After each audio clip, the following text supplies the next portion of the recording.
হর হর মহাদেব, জয় শ্রী কাল ভৈরব। বন্ধুরা, আগামী 8ই জুন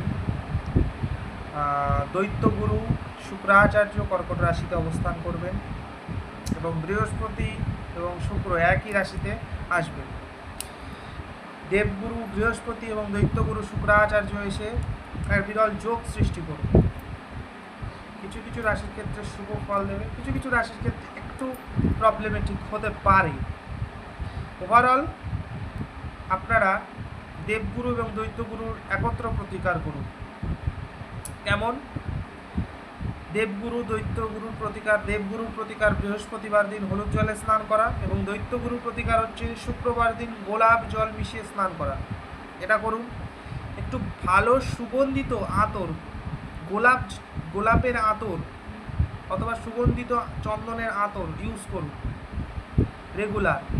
ভেনাস মাউন্টে রেগুলার আতর দিয়ে ম্যাসাজ করুন এবং আপনারা যতটা পারবেন সাদা, হালকা হলুদ এই কালারগুলো ইউজ করা শুরু করুন।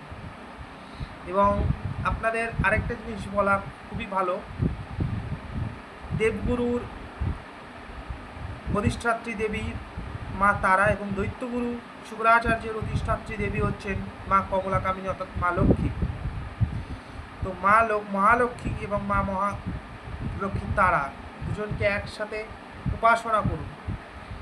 মহালক্ষ্মী অষ্টকম এইটা যদি পাঠ করা শুরু করেন রেগুলার, দারুণ রেজাল্ট পাবেন। ভালো থাকবেন, ভালো রাখবেন। জয় শ্রী কাল ভৈরব, জয় শ্রী মহাকাল।